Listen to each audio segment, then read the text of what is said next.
નમસ્કાર, અમારી news channel news for Kathiawad ને લાઈક કરો, શેર કરો અને સબસ્ક્રાઇબ કરો. News for Kathiawad. નમસ્કાર.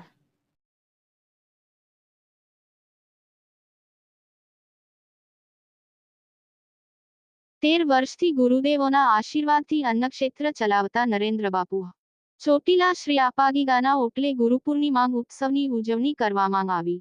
સમગ્ર સૌરાષ્ટ્રમાં છેલ્લા ઘણા વર્ષોથી દરેક સમાજના લોકો માટે ખૂબ જ દર્શનીય સંસ્થાનોમાં અતિ સુપ્રસિદ્ધ એવા શ્રી આપાગીગાના ઓટલો ચોટીલા રાજકોટ હાઈવે ખાતે આજરોજ હર વર્ષની પરંપરાઓ મુજબ આ વર્ષે પણ ખૂબ જ ધામધૂમપૂર્વકે અને ભવ્ય રીતે ગુરુપૂર્ણિમા મહોત્સવ ઉજવવામાં આવ્યો, જેમાં સદગુરુદેવ શ્રી જીવરાજબાપુ, ગુરુશ્રી શામજીબાપુ તેમજ પરમ પૂજનીય શ્રી શામજીબાપુ, ગુરુશ્રી લક્ષ્મણબાપુની પ્રતિમાઓનું વિદ્વાન બ્રહ્મદેવો, દરેક સાધુ સંતો તેમજ સેવકોને વિદ્વાન બ્રહ્મદેવો દ્વારા અલગ અલગ રીતે પૂજન કરાવવામાં આવ્યું હતું. ત્યારબાદ સમગ્ર સાધુ સમાજ તેમજ આવેલ સમગ્ર ભક્તગણ માટે બપોરે 2 મિષ્ઠાન, ફરસાણ, દાળ, ભાત, 2 શાક સાથેનો વિશેષ મહાપ્રસાદ ભોજન લીધું હતું. સર્વે ભાવિકજનોને માતાઓ, બહેનો, ભાઈઓ, યુવાનો તેમજ સમગ્ર સમાજના લોકોએ ગુરુપૂર્ણિમા મહોત્સવની ઉજવણી કરી ગુરુદેવના આશીર્વાદ લીધા હતા.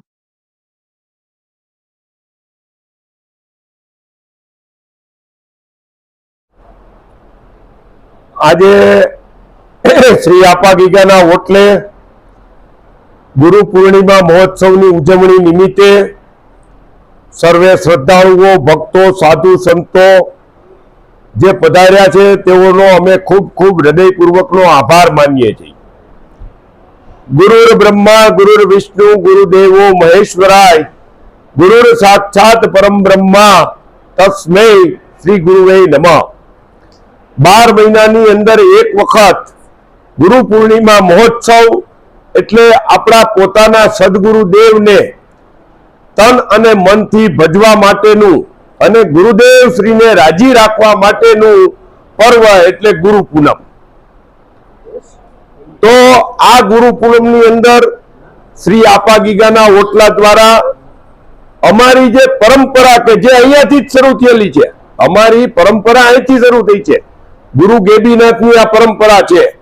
ગેબીના ભોયથી શરૂ થઈ અને આ એ મોલડીના સર્વે નંબર ઉપર છે.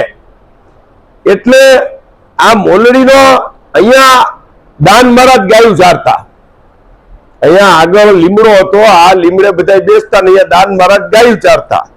અહીંયા અમારે 52 વીર હનુમાન આપા રતાના બેસાડેલા 52 વીર હનુમાન અમારા ગુરુદ્વારેથી ગુરુ ગેબીનાથના 2 શિષ્યો હતા, આપા મેપા ને આપા રતા. એટલે મૂળ પરંપરા અહીંયાથી જ આ ઉપડેલી પરંપરા છે. પછી અહીંયાથી પાળિયા, ચલાળા, સત્તાધાર ફરતી ફરતી પાછી મૂળ જગ્યાએ આવી. આવું અમને જીવરાજ બાપુએ કીધું કે ભાઈ આ પરંપરા મૂળ જગ્યાએ પાછી આવી ગઈ.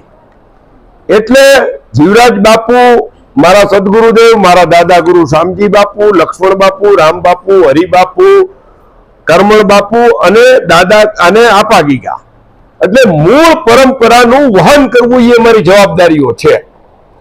આ જવાબદારીના એક ભાગ સ્વરૂપે છેલ્લી ગુરુ પૂનમ અમારા સદગુરુદેવ શ્રી ગુરુ જીવરાજ બાપુએ પણ અહીંયા જ કરી હતી.